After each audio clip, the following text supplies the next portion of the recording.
Un hito de la arquitectura moderna, un refugio de artistas que estaban adelantados a su época. La Casa Eames, ubicada en el vecindario Pacific Palisades de Los Ángeles, es ya un monumento histórico nacional desde el 2006 y el tesoro que advirtió a los estadounidenses del siglo XX de cómo se vería el mundo y las casas dentro de 100 años. A principio de la década de los 40, John Entenza, director de la revista Arts and Architecture, fundó un programa único que revolucionaría la forma de hacer viviendas en Estados Unidos. Su objetivo principal era diseñar y construir viviendas modernas pero económicas y funcionales que respondieran al auge de la demanda habitacional en la posguerra. Entenza adquirió 2 hectáreas de terreno en un risco boscoso y vendió la mitad de este terreno a Charles y Ray Eames en 1945. Charles y Ray fueron una pareja de diseñadores estadounidenses. Juntos revolucionaron el diseño moderno en el siglo XX con sus innovaciones en mobiliario y arquitectura. Seguramente más de una vez hayas visto este tipo de silla o este sillón en alguna oficina o escuela, pues estos fueron diseños de ellos y que hoy en día podemos ver en cualquier parte del mundo. Para 1945, Entenza motivó a la pareja Eames a diseñar una vivienda bajo los parámetros modernos y funcionales que demandaban a la sociedad de la posguerra. El primer plano de la Bridge House, ya que ese era su nombre al principio, fue diseñado por Charles Eames y Eero Saarinen. Este primer diseño utilizó materiales prefabricados adquiridos de catálogos industriales y comerciales.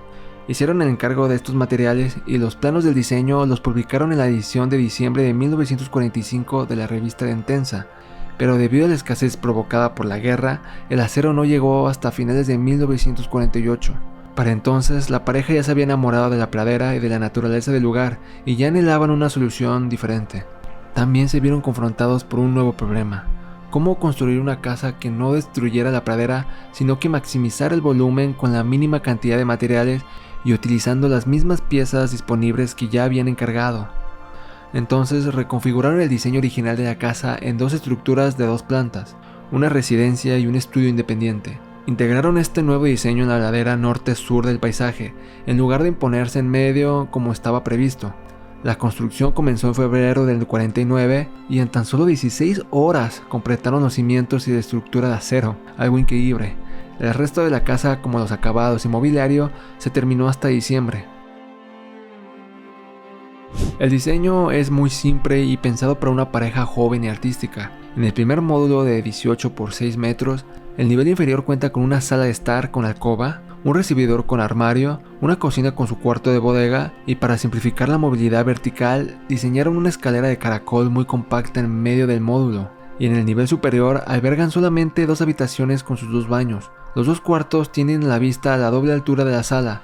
Esto nos habla de la confianza y abertura de la pareja en vivir siempre conectados y con poca privacidad dentro de su propia vivienda. En el siguiente módulo del estudio se divide por un patio de 9 metros. En este módulo de 11 por 6, la planta baja cuenta con un lavabo, un baño, un cuarto oscuro para revelar fotografías y un gran espacio abierto con altura doble. El tapanco superior se utilizó principalmente como almacén, pero ocasionalmente se convirtió en alojamiento para invitados. En cuanto al diseño de interiores, la colección de los Eames es una galería de arte popular y expresionista abstracto. El mobiliario es en parte muchos de sus diseños propios, algo que debió ser extremadamente atrevido y exótico para el ojo de un estadounidense de la posguerra. Y la fachada es un ejemplo del gusto de Charles Eames por Mondrian y la corriente del neoclasicismo. Se ve la inspiración de su obra en todo lo largo de la residencia. Desde su construcción en 1949, la pareja Eames habitó la casa hasta su fallecimiento. La atrevida elegancia del diseño los convirtió en el escenario favorito para sesiones de moda en la década de los 50s y 60s, como publicaciones para la revista Vogue, por ejemplo. Hoy en día la Casa Eames es gestionada por la Fundación Eames, una fundación sin ánimo de lucro establecida en 2004 por Lucia Eames, la hija del primer matrimonio de Charles Eames. Y no queda más que decir que de estas 25 casas que fueron diseñadas para la revista Entenza, la Casa Eames fue sin duda la más exitosa, tanto como declaración arquitectónica como espacio de vida funcional cotidiano.